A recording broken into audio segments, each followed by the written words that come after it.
Item number 4, consideration of 10-year update to the St. Andrews State Park Land Management Plan. Sheena. Okay, great. Again. Today we're also considering the 10-year draft management plan update for St. Andrews State Park. St. Andrews is located in Bay County, Florida, right at the pass between St. Andrew Bay and the Gulf of Mexico on the beautiful Grand Lagoon in the heart of the lovely city of Panama City and, of course, and adjacent to Panama City Beach. The initial portion of St. Andrews State Park was acquired in 1946. The park currently consists of just over 1,000 acres, and this includes 4.6 miles of Gulfront Beach. St. Andrews is one of our most highly visited parks in the state park system. We had just over 1 million visitors come to the park last year. It's important, this represents nearly a 40% increase in visitation to St. Andrews since the last 10-year management plan was completed in 2005. This generated over $88 million of direct local economic impact to the local economy. The park protects one of the largest undeveloped barrier islands in the Florida Panhandle, and of course provides habitat for a number of imperiled species, including the Gulf Sartmarsh stake, the gopher tortoise, the snowy plover, and nesting habitat for imperiled marine turtles. The park provides wonderful outdoor recreation opportunities, swimming, fishing, boating, paddling, picnicking, and is home to one of the largest and most popular campgrounds in the state park system. The park also protects a broad range of exemplary natural communities, including tidal marsh, depression marsh, scrub, maritime hammock, dune, and most importantly, some rare coastal dune lakes, one of the world's rarest ecosystems. Resource management objectives of the park over the next 10 years are focused around 6 core objectives: protecting and restoring the park's natural hydrology, improving and maintaining the park's natural communities, with special emphasis on beach dune, coastal scrub, wet flatwoods, and basin marsh. Continue to conduct prescribed fire in the park's fire-type natural communities. Continue to monitor and protect imperiled plant and animal species. Annually treat exotic invasives. This includes species like lantana, torpedo grass, Chinese tallow, and Japanese climbing fern. And of course, protect, preserve, and maintain the cultural resources of the park. Most of our visitors come to the park's mainland portion, and this is where the park's primary use areas are. Improvements on the mainland are focused on future redesign of the park entrance to alleviate traffic congestion. Since the park is so busy, on peak use days, traffic frequently backs up at the park entrance out onto the adjacent public roads, causing a lot of local traffic congestion. So this is what major topic of this management plan update is, to really look at ways to redesign our park entrance to allow people to enter the park more efficiently. We also are going to be focusing on improvements to current day use areas. This includes with the addition of facilities such as new picnic pavilions, shelters, interpretive signage, campground improvements, a new concession building, and other improvements at the park's very busy lagoon use area, which is right here. Those of you who, and I'm going to assume many people here in the room have been to St. Andrews. Also, circulation improvements to encourage bicycling and walking. Parking, traffic congestion and parking again on peak days is a big issue. And so what we really want to do is encourage, particularly people who are visitors who come to the campground, to either walk or ride their bike. Our parks are fantastic for cycling.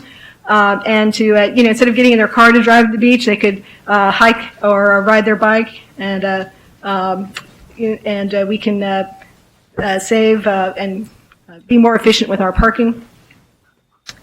And of course, expansion of hiking trails, particularly a 1.2 mile loop around Buttonbush Marsh, which is a large freshwater marsh and one of the main natural features of the mainland portion of the park. This trail will have to be carefully designed due to the sensitivity of the habitat, but this trail will provide outstanding opportunities for wildlife viewing. This is one of the primo areas for seeing wildlife in the park.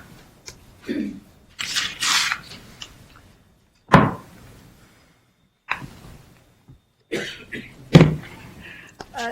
significant portion of the park actually lies across the inlet from the mainland. As I referenced, Shell Island is one of the largest remaining undeveloped barrier islands, not only in the Panhandle, but in the whole state. The northwestern portion of Shell Island was acquired along with the mainland in the 1940s. Subsequently, the central and southeastern portions of Shell Island were purchased using Save Our Coast funds in the 1980s. The Florida legislature was concerned by the rapid pace of coastal development and established this former land conservation program in order to preserve portions of Florida's original coastline for future generations of Floridians.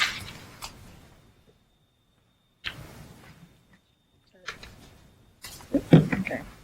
Today, thousands of people visit this exemplary piece of the Florida coast every month. Park visitors can only access Shell Island by using their personal watercraft or by ferry from the mainland of St. Andrews State Park.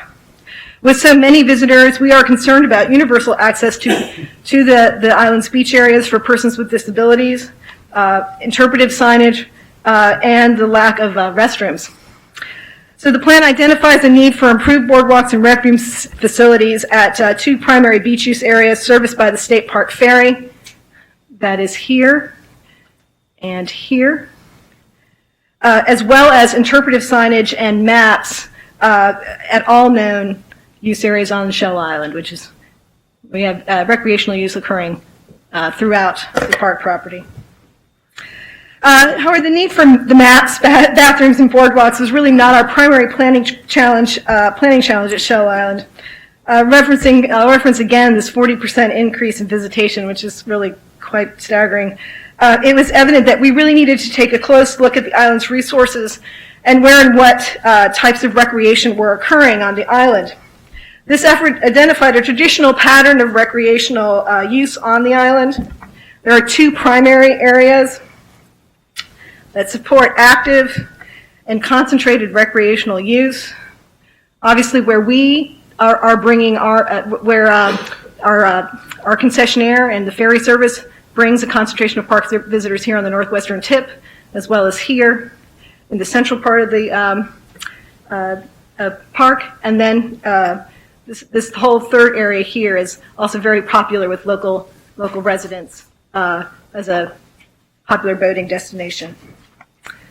The remaining area of Shell Island, which is here, supported similar activities, but visitor usage here appeared less frequent and more dispersed. This area was also more favorable to potential activities such as wildlife viewing and represented an exemplary cross-section of the Barrier Island's natural communities. The primary recreational activities on the island is really boating, swimming, and fishing. The Park Service intends to identify a portion of Shell Island as a wilderness preserve. Wilderness preserves occur throughout the state park system and have been established at several parks statewide, including at St. Joseph Peninsula State Park, Jonathan Dickinson State Park, and most recently at Kissimmee Prairie State Park. Within the state park system, a wilderness preserve is an area that retains its primeval character and is managed to preserve and interpret its natural character and values. These areas generally appear to have been shaped by the unaltered forces of nature and offer opportunities for solitude and remoteness that characterize a wilderness experience. The wilderness preserve can be accessed from any point along the shoreline. Visitors will be able to enjoy use of the beach, and a public information program will be developed to educate visitors about the preserve, its ecosystems, and to foster stewardship. The closest example in character would be the Wilderness Preserve at St. Joseph Peninsula State Park. Many here may be familiar with St. Joe.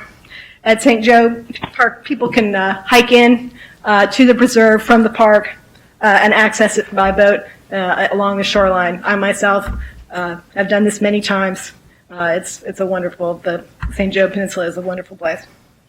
The designation of a wilderness preserve is an effort to recognize the traditional recreational use patterns on the island and to promote an additional type of recreational experience, as well as recognizing the outstanding natural character of this portion of the island. Identifying this area as a wilderness preserve does not and will not restrict public access to this portion of the park.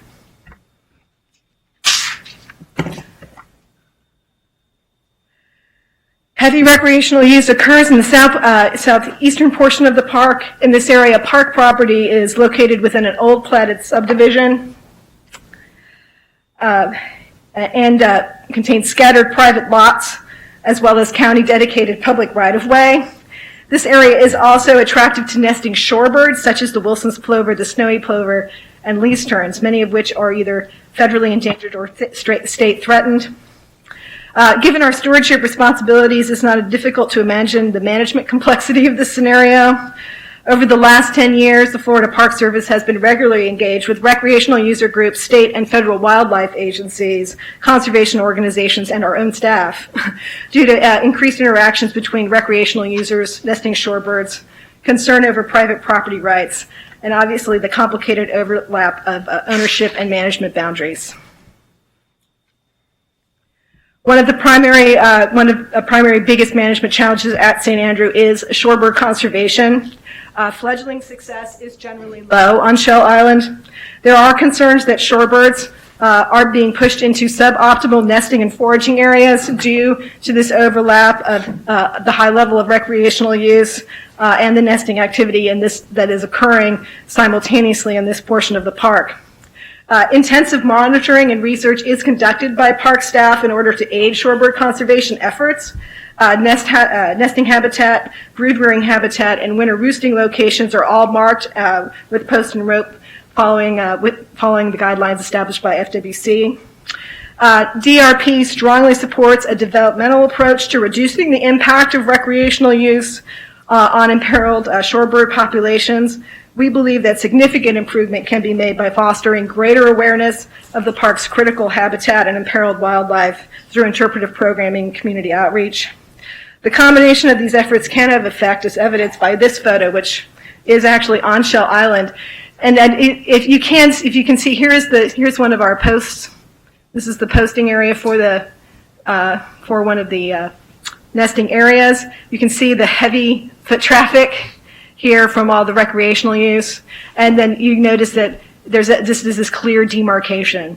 So I just thought this was a great photo because it showed, sort of the success of the pre-posting and posting of these areas, as well as that the public is doing a great job of observing these nesting areas while they're also enjoying the resources of the island.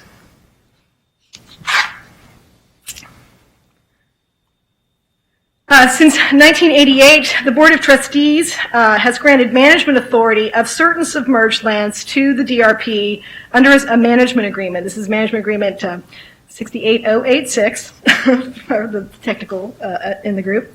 This management area includes a buffer zone of up to 400 feet waterward of the mean high water.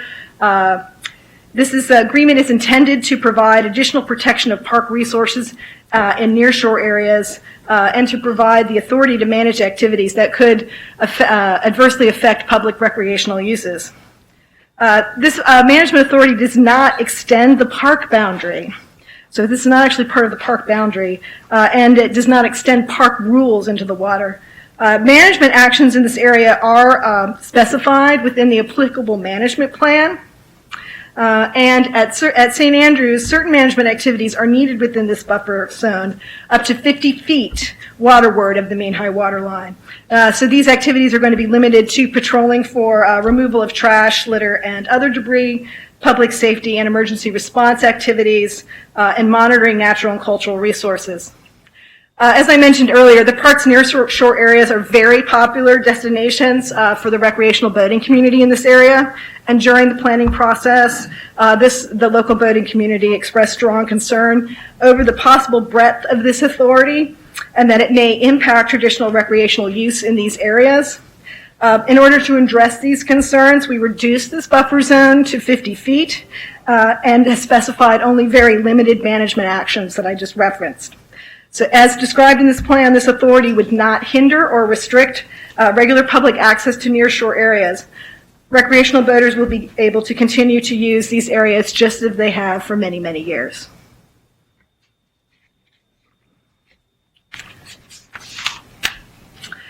So the objective in part, one of the main objectives in park planning is to achieve this balance between preserving natural conditions and providing public access for recreation purposes.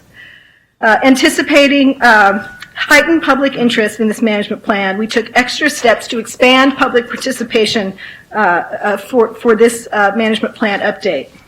An important part of the planning process is communication and consultation with the public. Our process included 2 public meetings and 3 advisory group meetings over an 18-month period. We engaged advisory group members in a series of planning and visioning exercises in order to generate feedback on potential planning concepts for this management plan update. We also thoroughly reviewed all public and advisory group comments we received throughout the process. This was no small task. We received over 3,000 public comments were submitted to us by the conclusion of this process.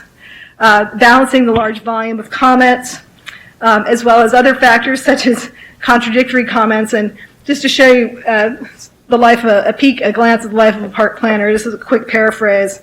Some of the comments we received. I've never seen garbage on the island. I've been in and out across the island over a lot of years with a subsequent comment. If I must continue to walk over broken glass and beer bottles on the island.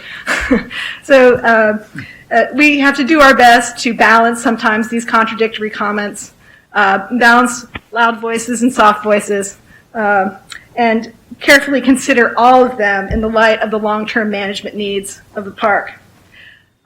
This plan has been well considered, thoroughly reviewed by agency staff and the public. The majority of public comment that we have received supports the plan. As is the case with all of our state park management plans, it reflects our truest intentions to effectively manage and conserve the lands that have been placed under our stewardship. For that, if there's any questions, we do have the park manager, I believe, Brian Addison, on the line. He was traveling today, so he may be calling in, as well as our District 1 biologist, Rhea Pruner, if you have any detailed questions about the plan or plan contents.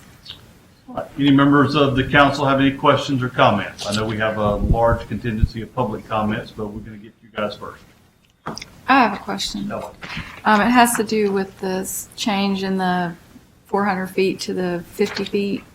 You didn't really explain what the public was upset about. I mean, it seems like 400 feet of picking up trash is not, can you explain that a little more? What the problem was? I think as I mentioned in the presentation, the public appears to be concerned that somehow this management authority would be used to limit or restrict their access or enforce park rules or create some sort of law enforcement authority for park personnel. It doesn't do any of that. Authority is there to allow us to conduct a reasonable level of management activities in these nearshore areas for the purposes of protecting the resources of the park and and protecting the recreating public. That was why the authority was originally granted. So I think that is all it does. We are required to specify. We are limited to those actions that are outlined in the management plan. Those are the ones we specify.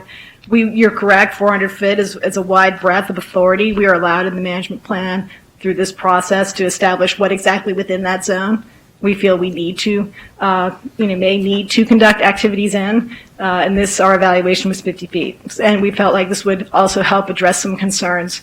As you saw in the earlier photo, this is there's a lot of boating activity. People come. It's a very important and popular destination. We want to continue to support that. So we listened to those concerns and really focused on what did we really need to conduct in that zone.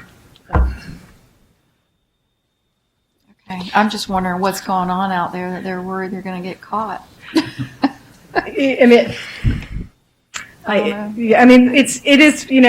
It's a very popular. People love to come and get out and hang out in their boat and socialize and swim with their children and their families and people I know they picnic on their boat. There's all kinds of it's a really important recreational resource for the area. As I think people are just concerned that this traditional use is going to be impacted, and we've assured them repeatedly, and I'm assuring the council here now that our intention is not to change that. Okay, to go back to that 400 feet, 50 feet, what I'm understanding is that that is outside the park boundary underwater, correct? Correct. Waterward of the mean high water.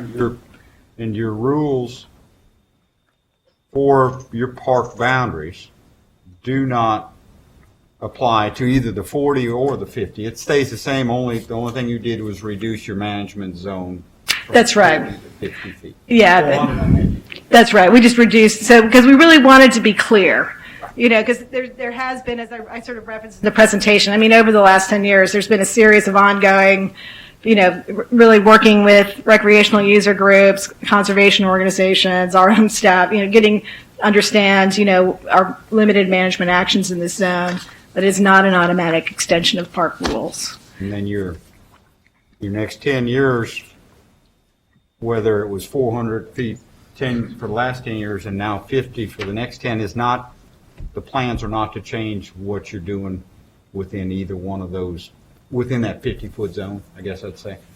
Well, 400. yeah, well, so we are making a concerted effort in this plan to specify those management actions. And again, just to be transparent and clear with the public, and they're limited to, you know, what we feel is necessary, which is the emergency response, public safety, patrolling for trash, removing litter and debris, which does happen. It's a coastal park, as well as monitoring natural and cultural resources, which is really critical. A lot happens in this zone. Okay. Second question, going away from that, your wilderness area encompasses, and maybe I missed that, all of the park, all of Shell Island, or a portion of Shell Island? It is only a portion of the island. It's Kind of western portion? yeah. It's the central backup here, just so you guys can see. The wilderness preserve here, as you can see, is it's about 470 acres in size. But through our analysis, which I referenced in the presentation, you know, we looked at these different the sort of traditional recreational use pattern on the island, because what we really wanted to do, we knew there's a huge increase in visitation. So we're like, well, how best do we effectively sustain high levels of recreational use well into the future, and yet still support conservation of the resource. So when we did our analysis, this area still sees recreational activity, but it's more dispersed. It also had all these other great opportunities for natural resource interpretation. It has this great cross-section of exemplary natural communities, provides excellent critical wildlife habitat, and just has this, it's part of the original portion of the park that was purchased in the 1940s. So it just had a lot of character. And we felt that this designation is a way for us to recognize for ourselves, essentially, that we want to encourage recreational development in the two primary recreating areas where it's already occurring. And in this area, we want to encourage a different type of passive recreation that promotes natural resource interpretation, stewardship, and that wilderness experience.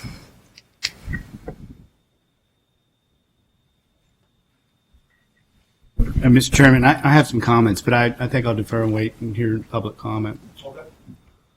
Any other members of the council have any questions or comments? Okay, we will move into the public comment section. Before we do, we have two individuals I do want to recognize. I believe that both of them have comments that they would like to make. Representative Trumbull, would you like to go first? Or okay, please.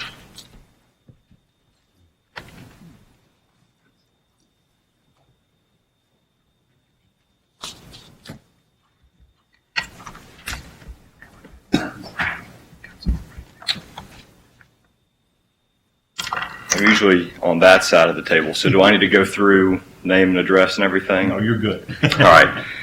Well, I will. My name is Jay Trumbull, and I'm the state representative over in Panama City, Bay County. And I want to first say thank you to Secretary Steverson as well as Gary Clark, who has spent a tremendous amount of time in Bay County going over what this plan means and receiving some comments and evaluating from there. It is a very significant piece of history in Bay County is this Shell Island.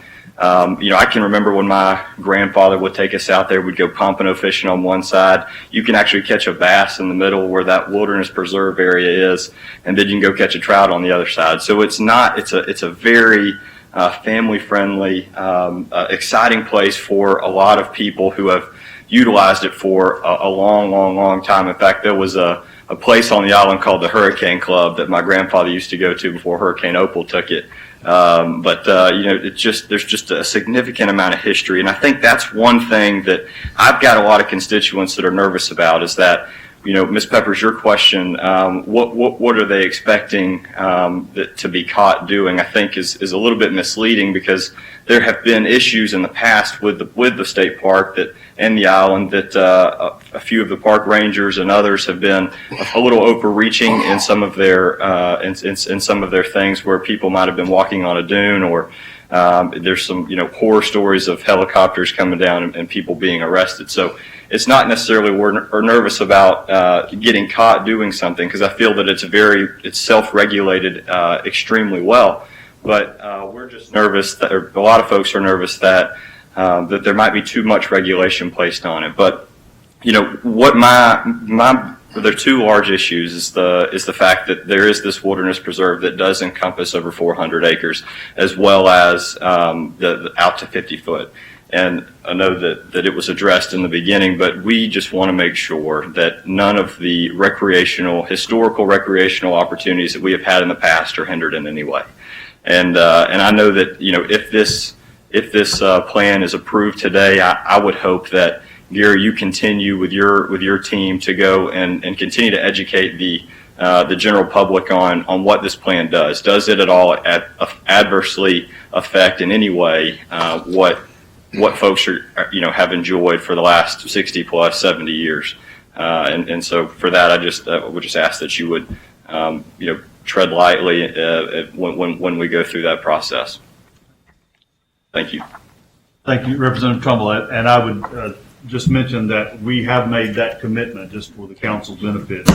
This is not the end all of the process. We're going to continue to work with our local constituents, local residents. This is a part of my home community as well. I live in the county just north of there. I participate in activities on that island as well. Enjoy the place. We're going to continue to work with this community to make sure that we in no way leave any impression whatsoever that recreational access is being restricted, limited, impeded in any way, shape, form, or fashion. You have my commitment to that. Thank you. We also have Ms. Allison Hess representing Senator Gates that would like to speak as well.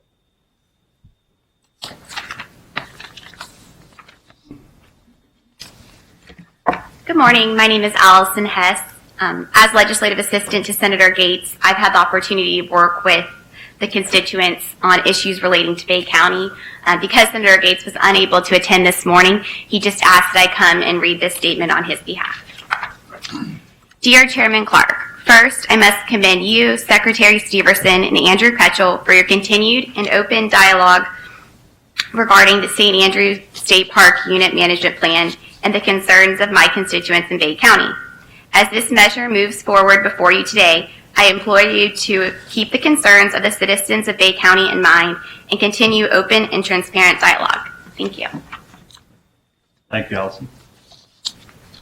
All right, we're going to move into the public comment section. I'm going to turn that over to Hank to manage for us. Hank? Thank you, Mr. Chairman. Okay. We have several speakers in no particular order. So if you feel that you fill out a form earlier than someone else, don't worry, we'll get to you. As Chairman said, we're going to limit you to 3 minutes. We want to make sure everyone has an opportunity to speak, but in the interest of time, we do have to manage that in some way. So I'll start calling, and you can please, as I mentioned earlier, please move to the podium and speak into the microphone. The first speaker's form I have is Robert Micah for Bay County.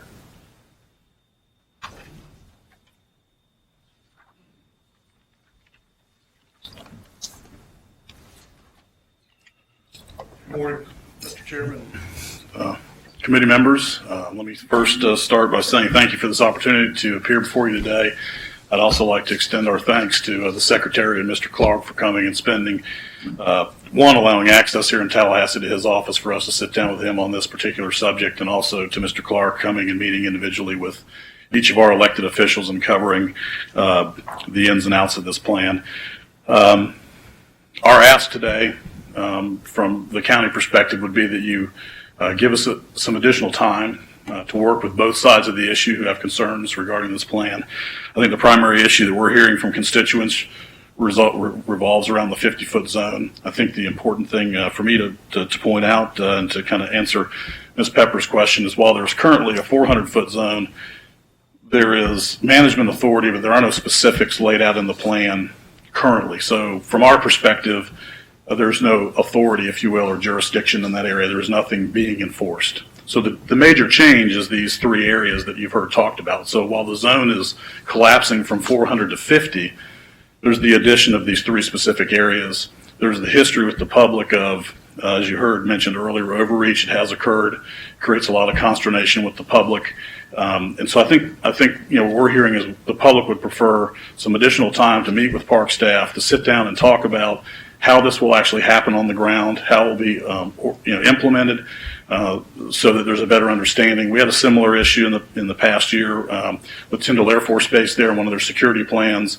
There was some similar objection to that, and what we learned was getting the operators, if you will, the park employees or the park management and the members of the public together that have their concerns, so there can be a better understanding of how this will actually play out real world. It was very beneficial. Those parties were able to come together, and I think we reached a resolution with the Department of Defense on their security plan for Tyndall Air Force Base and portions of the island that they control. And I think a similar process would be beneficial here. I think we all agree that this is an asset. It needs to be protected, but we do have a history in the community of what the public views as overreach in the past. I think that's what's generating most of the conflict and the disagreement. So I think the public's been responsible. I've been recreating out there as well, not quite as long as Representative Trumbull and his family.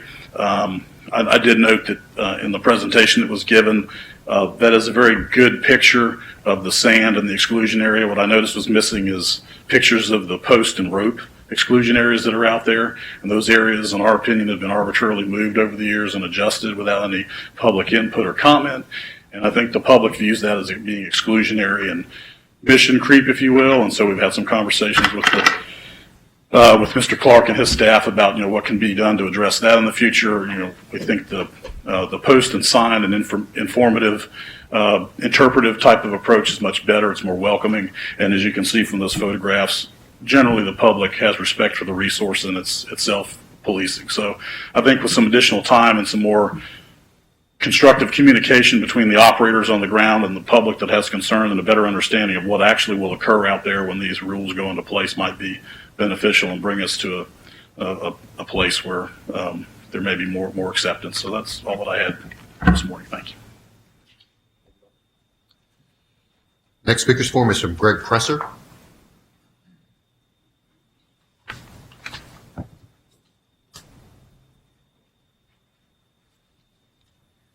Before we start my clock, I'm Dr. Greg Presser. I'm representing the city of Panama City. I guess I do have a pointer. Probably can't use it. Okay, thank you. So, just with the 50-foot and 400-foot question, as you can see here, all of this stuff, bayward, all of this is grasslands that are essentially non-approachable by boat. This is a Spanish shanty where the St. Andrews State Park dumps thousands of visitors for use. They come in here by boat and here. So down here, the city of Panama City is adamantly opposed to the 50-foot rule in general, specifically, not necessarily these areas that are not approachable by boat. This down here is the meat of the problem. It's essentially from here to here. As you can see, this is overwashed from Opal, which took out all of this grassland, the natural grasses. There's limited grass here, and this is, I would say, 85 to 90% of the local use of the state park. In regards to public perception of this restriction, there has been a history in the past. I don't really think that is going forward in regards to authoritarian enforcement. The business community will be impacted. The perception of this restriction, irrespective of how it's explained, will be a major impact. What we would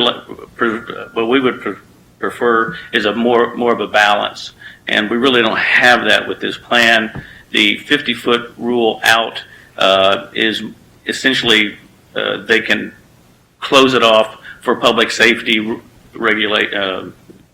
concerns, which haven't occurred in the past 35 years. So I'm not exactly sure where that's coming from. Shell Island can be managed in a balanced way and should be. It's a unique place to be if you haven't already gone there. This plan is part of the answer. The 50-foot rule and quote-unquote authority is not, number one, not justified, and number two, there's no historical justification. Number three, there are at least 2 agencies that already have jurisdiction over that management.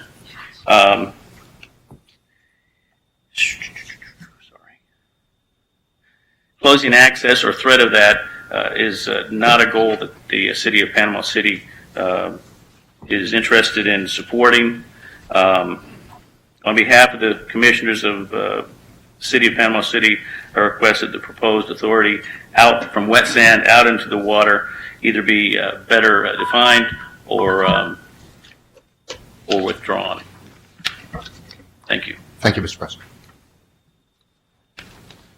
Next speaker's forum from Robert Carroll, Bay County Chamber of Commerce.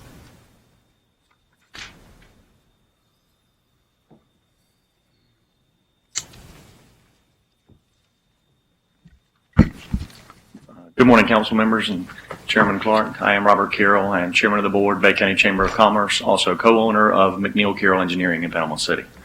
We want to thank you for providing the opportunity for us to come and speak to you today about St. Andrew, but specifically Shell Island. Although there's been a lot of discontent over the past couple of years regarding the 10-year management plan that's before you today, we appreciate all the efforts that DEP has put forth, soliciting the public involvement, hosting all the public hearings, and the advisory group meetings. Listening to public ideas, concerns, and special interests and incorporating them into a balanced working unit management plan is never an easy task, yet your team has managed to do so an exceptional job putting together this working document, so we thank you for that. In all the documents we have seen, the Florida Department of Environmental Protection, the Division of Recreation and Park staff have made it a top priority to assure that recreational access to the island is not only maintained, but expanded through the development of the boardwalks, trails, and restrooms. And again, it's very appreciative. We thank you. We're here today to discuss the 50-foot management zone over the sovereign submerged lands extended around Shell Island. We certainly do appreciate the reduction in size and the scope of the management authority, but there are still concerns. Our concerns arise with the outline of tasks that may be performed within that area, management authority over public safety, trash removal, and resource monitoring. They sound reasonable, but when you closely examine those, it's too broadly defined, and it will allow for misinterpretation and excessive enforcement. It is clear in your executive summary that the language is in no way intended to be interpreted as an attempt by park staff to exert any new authorities or management activities over these areas, but we believe there will be unintended consequences to the contrary. Please consider revising or adding language to solidify your intent to prevent any of these unintended consequences that give us reason for concern to be here today. Should we not be able to reach such a compromise, we respectfully ask that you defer your vote to allow for the two sides to find common ground. Thank you. Thank you, Mr. Carroll. Next speaker's forum from Kenneth Brown, City of Panama City.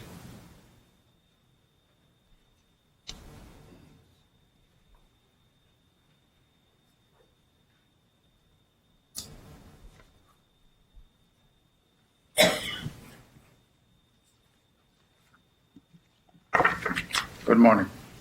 My name is Kenneth Brown. I'm the City Commissioner of Panama City Ward 2. With everything that's been said here so far for the Panama City area, if I read or say anything else, it would be redundant Only thing I want to say is from the city of Panama City, the mayor and all the commissioners, we support the ideal of we do not make any changes at this time. But with everything that I'm hearing from the state and from the people here, I think we're on the right track. We are still communicating. We are still trying to get things right. One thing I want to say, if it's not broke, don't fix it. But if that's not the deal with it, well, let's come together, let's unify, and let's make this thing happen. Thank you. Thank you, Commissioner Brown. Jennifer Virgil from the Panama City Community Development Council.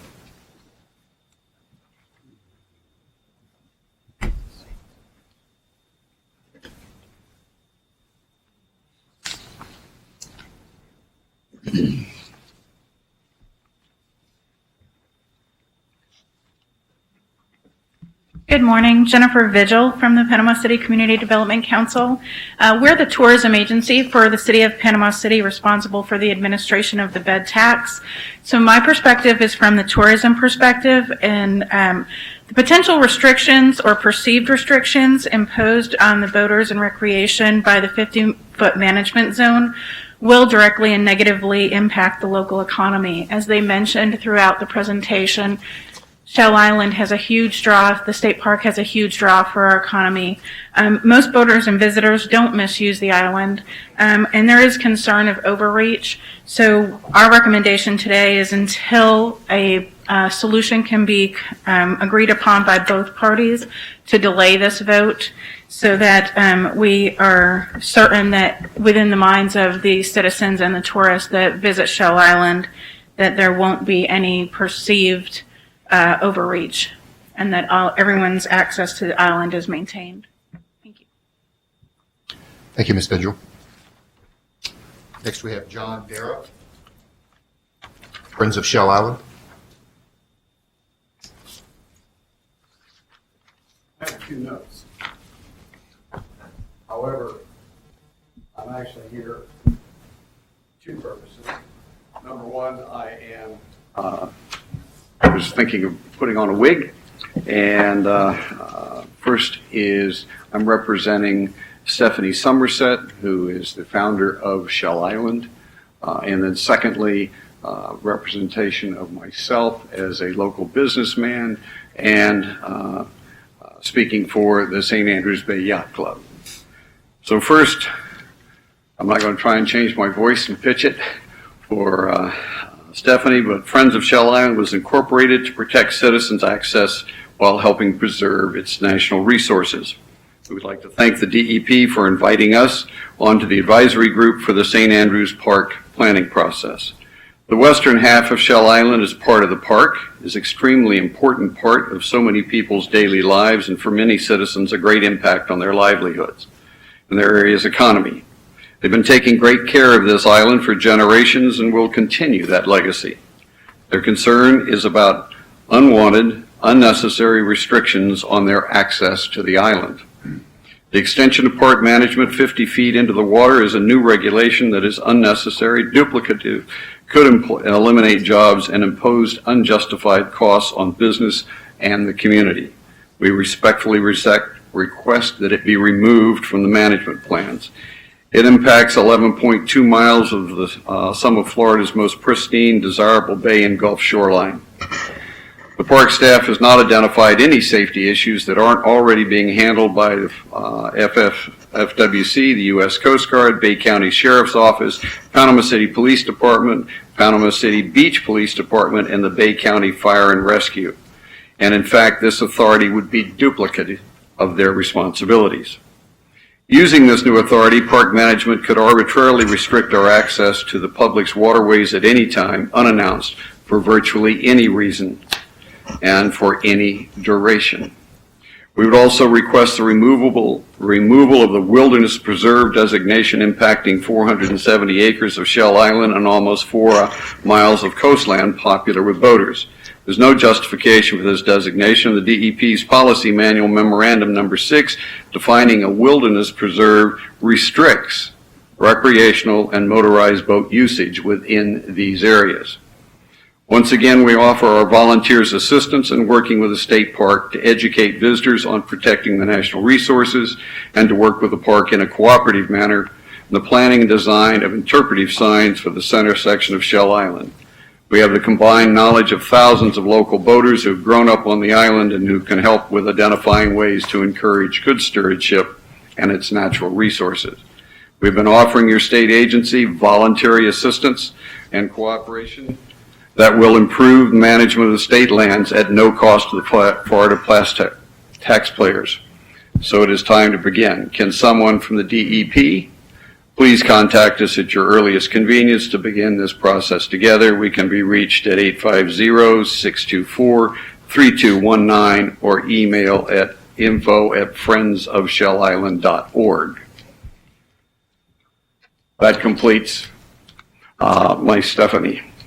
For this, I'm going to hand out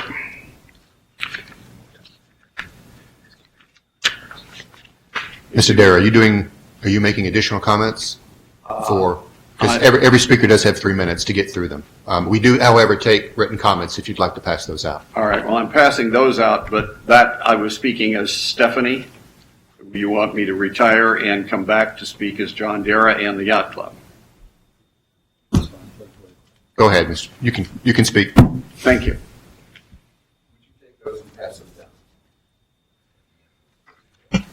This is a long 4-page summary, which I have no intention of trying to read all the way through. It is, however, has a very significant number of details in it that explain why it is the perception of many in Bay County, from voters to local governments to Bay County's leadership, that they have been misled. I'm a combat serviceman. Many years ago, I moved to Panama City. I'm a lifelong boater, local businessman, and past Commodore of the St. Andrews Yacht Club. My friends, family, and fellow club members have enjoyed and cared for Shell Island for many decades. The Yacht Club, St. Andrews Bay Yacht Club, also supports this position, and we want to applaud the Park Service for that which they have done so far and in the main park area. However, Shell Island is the point of concern. If you will scan down through this, it highlights what we feel is a misperception of what's going on and why, quote, they've been misled. It documents detailed quotes that I'm not going to try and read them all. And by the way, there are more copies available for those who are interested. But it details the problems that have occurred in the past that have already been referred to. That sets the premise for why there's so much angst and so much mistrust over what's going on now. The specific area that's been talked about the most is the 400-foot designation. That's on page 2 near the bottom. And when asked what the purpose of the meeting was before, in a hearing before Senator Getz, Secretary Stevenson responded the purpose of that was absolutely no changes proposed for any boating activities or around Shell Island. Unfortunately, there was a qualifier before that, right now. I won't go through them all, but if you will read it, the terms right now or at this time, nothing is planned. And since these have to be redone periodically, that raises the question, why are those qualifiers? The 50-foot barrier is, or not barrier, the 50-foot requirement is not required because all of the activities that are specified are already able to be done without controlling the waters. When asked specifically, can those be shut down, the answer is, well, only in cases of public safety. And that is a broad issue and leaves people uncomfortable, particularly considering the points that have already been enumerated.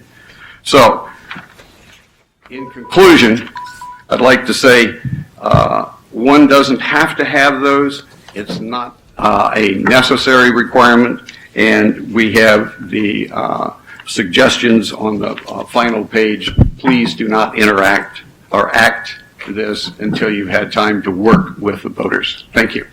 Thank you, Mr. Dare. Next, we have Missy Timmons, Marine Industries Association of Florida.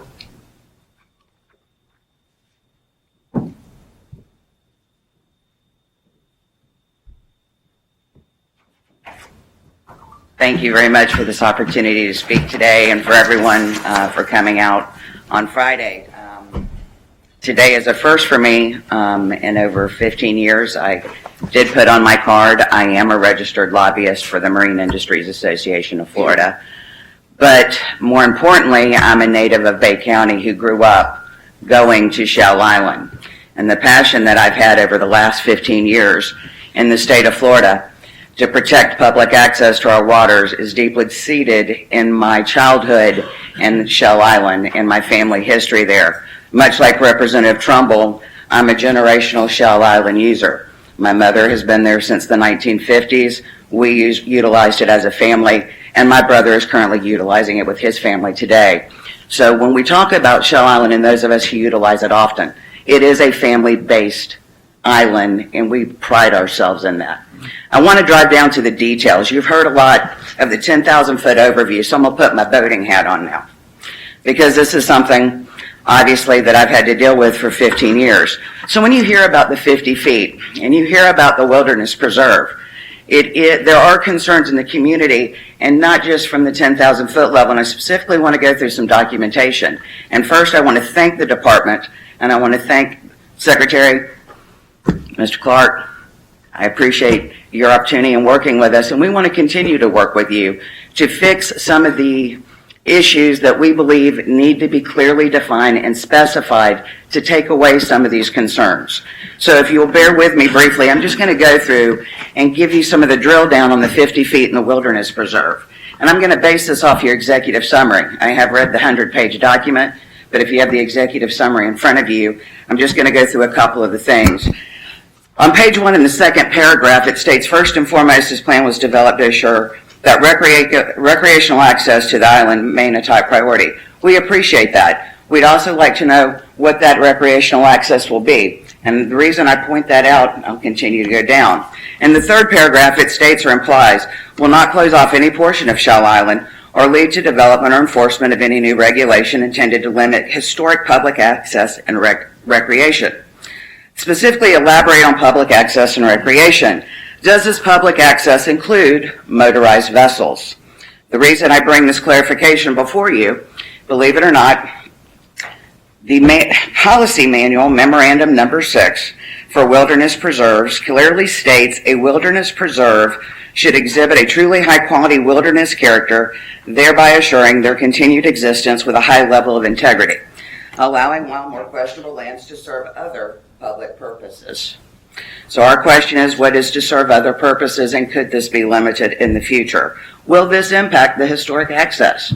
This is a 10-year plan. This is not a 2-year plan, so we have to look at it for today and how this could be interpreted in the future. I very much believe it is this group's intent not to limit our historic access, but the devil's in the details.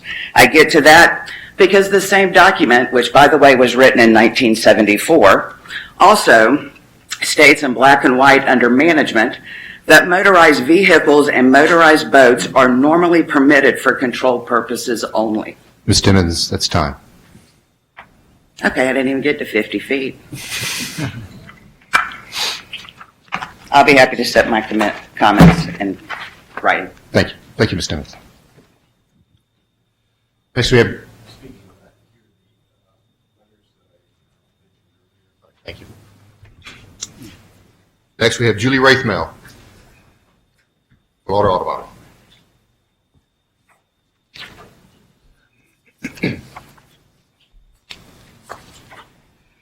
Good morning. Happy Earth Day. I'm Julie Raithmel, Deputy Executive Director for Audubon, Florida, and I was also a member of the advisory group that heard this plan proposed.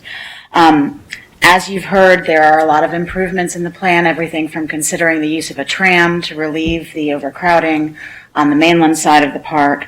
The idea of adding a boardwalk to Buttonwood Marsh, and we're hopeful that that will be constructed as a boardwalk rather than just as a foot trail to avoid erosion in the wetland.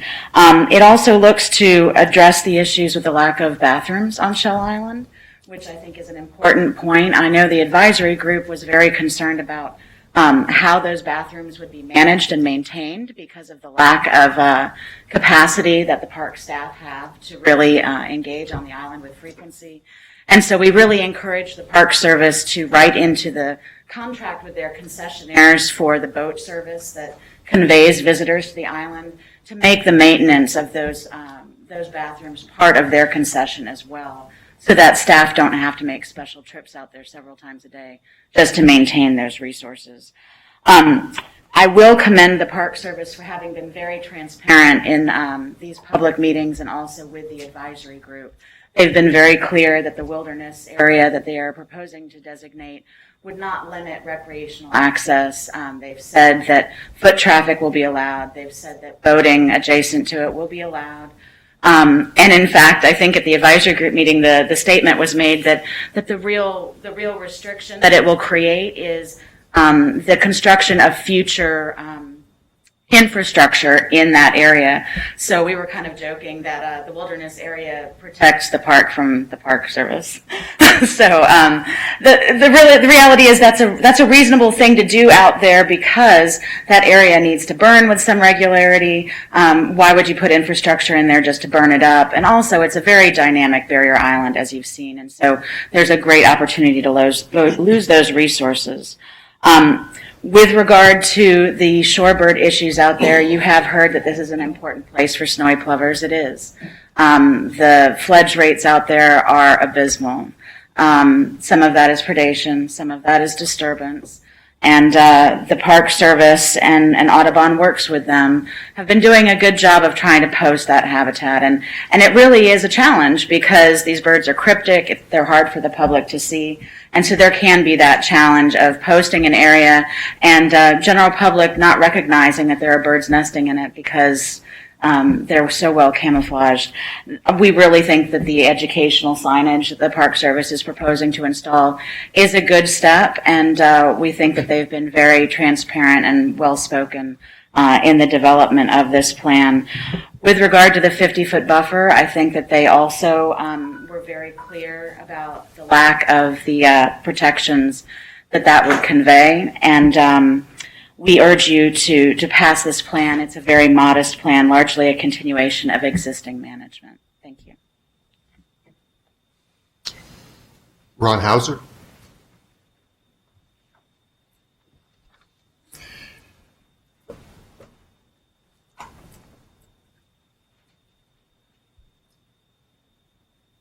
Hello, I'm Ron Hauser. I'm president of Bay County Audubon Society, which is a part of Audubon, Florida. I've also been a resident of Bay County for almost 70 years, and I've enjoyed going to Shell Island to enjoy the natural resources there. I've seen a lot of changes there, especially the depletion of our natural resources and bird habitat. We would recommend adoption of the proposed management plan. We feel that it is acceptable as written with at least a 50-foot buffer. We urge the council and state to continue making decisions about natural resources and wildlife based on accepted sound scientific studies from our own scientists rather than outside opinions. As you know, these studies document a decrease in the number of fledgling birds in our nesting areas on Shell Island. We ask that the state continue to protect and conserve bird and other wildlife habitat without allowing for compromise and depletion of the natural resources. We hope the state will continue to enforce existing boundaries for future generations of birds and for the people who respect them.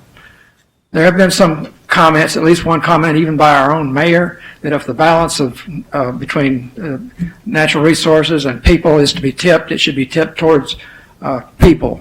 And that shows you the direction that some of these organizations in Bay County are going and trying to convince our local leaders. Some groups you'll hear from today claim to represent the residents of Bay County, but they don't represent anyone I've talked to, and they don't represent the residents of Shell Island. Thank you. Thank you, Mr. Hauser. Candace Harbison.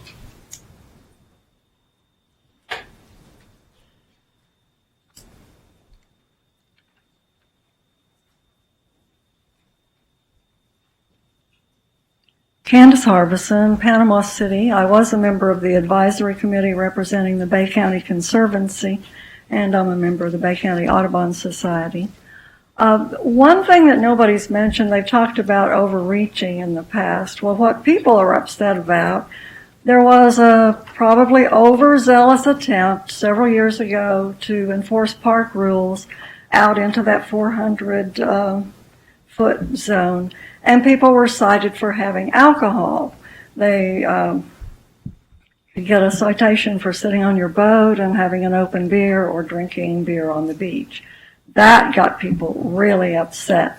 The other thing that hasn't been mentioned that people are worried about is dogs. They want to run their dogs on the island. And of course that is devastating for the nesting birds.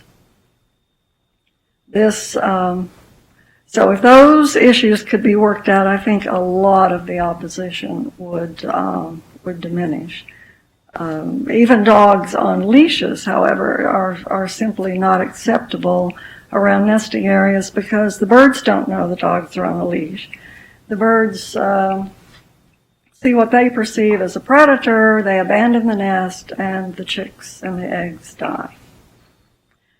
So a lot of scientific expertise, a lot of planning expertise went into the development of this plan, and I do hope you will pass it as it's presented. Thank you. Thank you, Ms. Harbison. One final speaker's forum, Stan Jones. And again, I said this is my last speaker's forum. Does anyone else wish to speak on the St. Andrews State Park Management Plan? Thank you.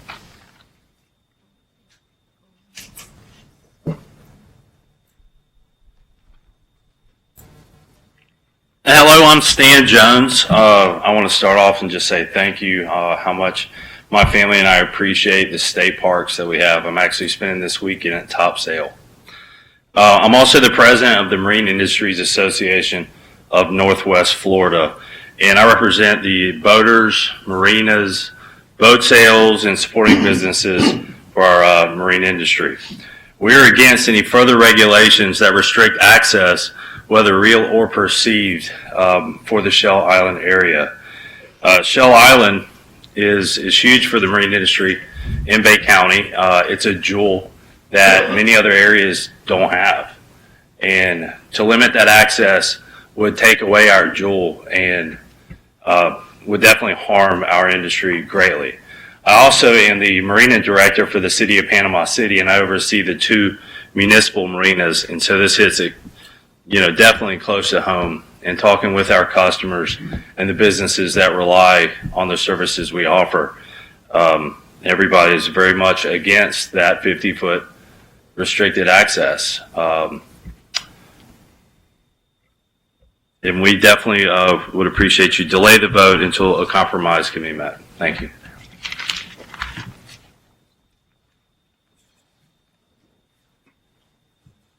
Thank you. Any additional questions? I did just want to take a moment to reference the 1974 document. This document was it was provided to explain the philosophy and describe the character behind wilderness preserves. It has long since been replaced by future operations manuals for the Park Service. This was essentially part of our operations manual in 1974. It does not. There is nothing that restricts boat access to the preserve. The preserve is only on the upland portion. Does not extend in the water. Would not affect boating. We have, as I mentioned, St. Joe Wilderness Preserve, which allows boating access to the preserve. You can access the preserve from any point across the shoreline. So I just wanted to clear up any misperceptions about the 1974 policy. All right. Any comments from members of council? Mr. Sutton?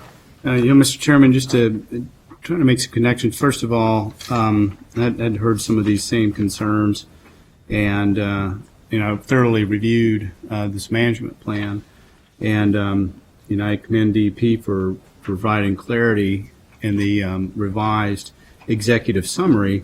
That particularly as it pertains to access, it's a little surprising to hear that with that clarity in this management plan that there's still some concern that it's not. And I wanted to, I guess, ask DEP, as you hear in this testimony, as you provided this clarity, what would you have any comments in that regard? Because I'm trying to reconcile those two currently.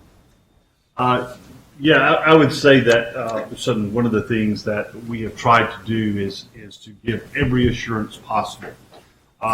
There is an underlying theme here that everyone agrees, and I believe understands. We're all in agreement that what we've written and drafted and proposed, the document itself is on the surface legitimate. There's no intent there.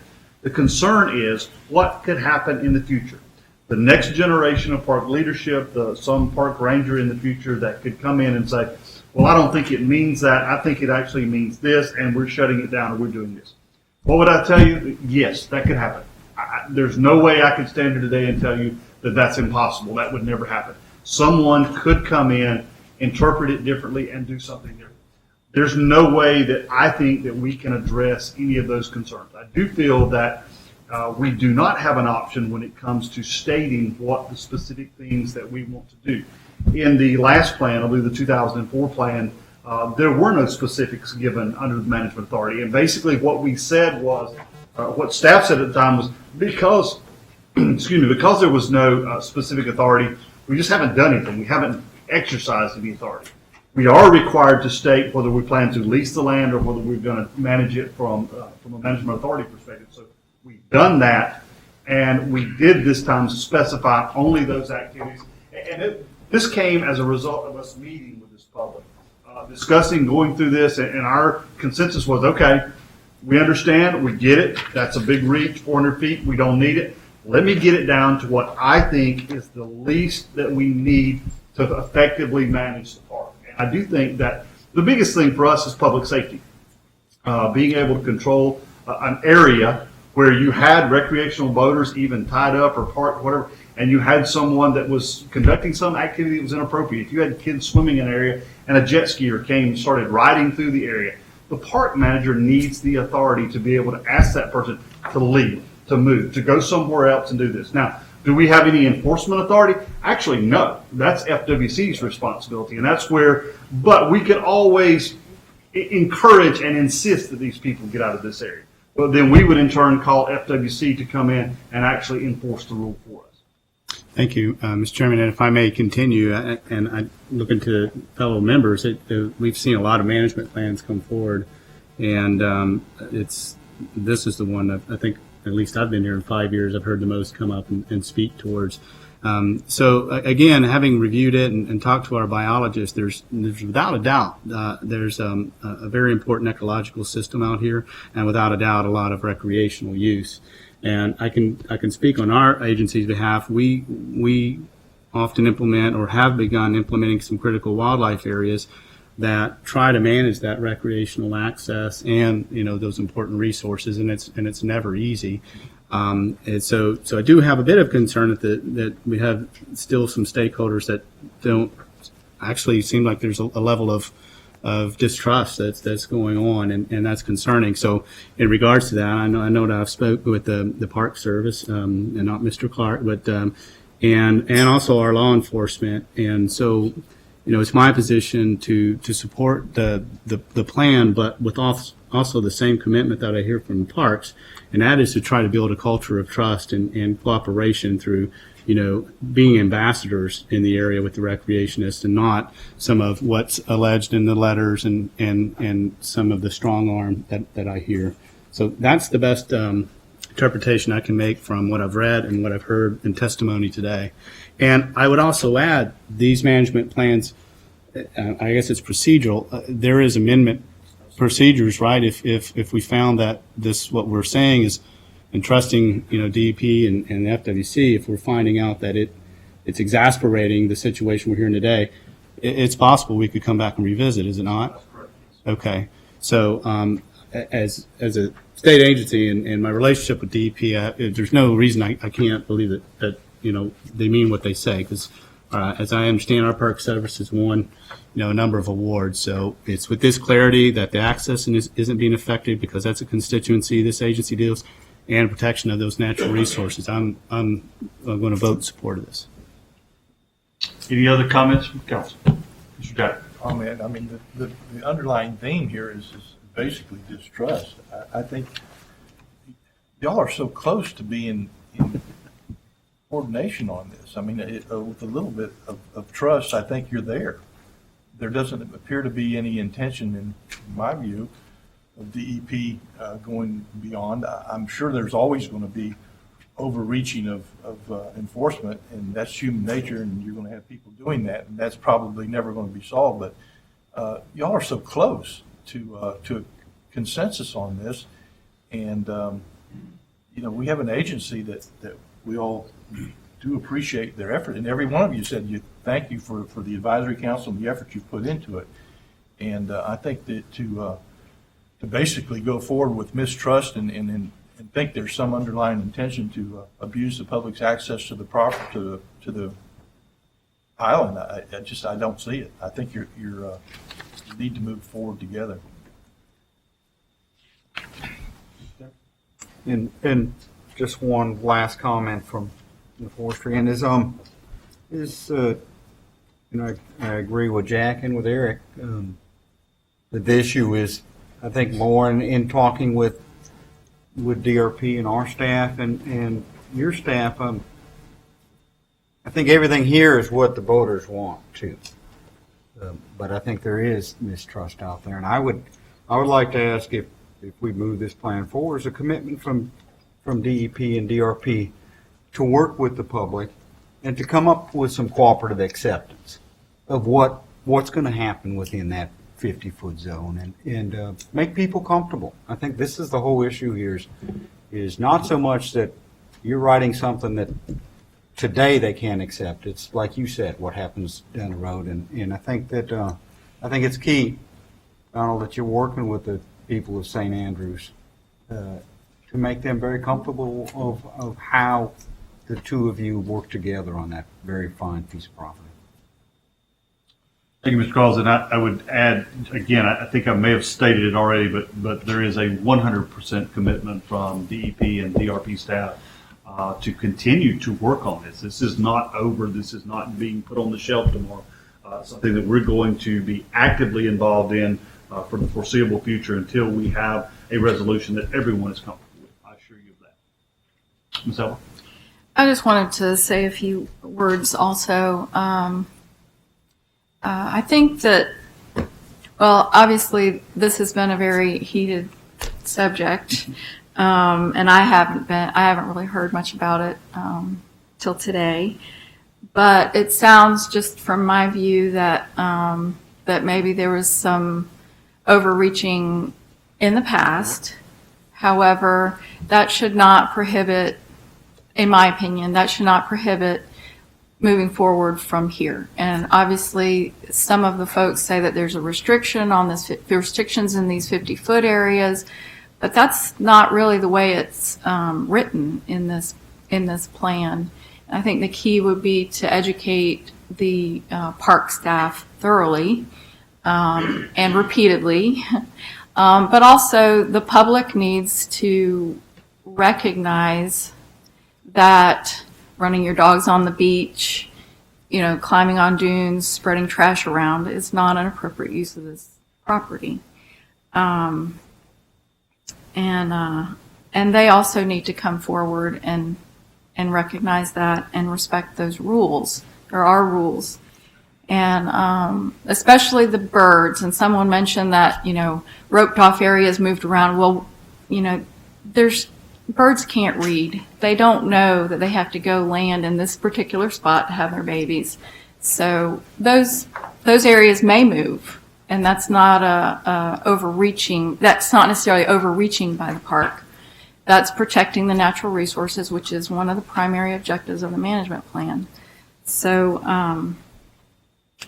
I guess probably in addition, maybe there needs to be some one-on-one with the members of the yacht club or the Marina Association. I know that some organizations have meetings.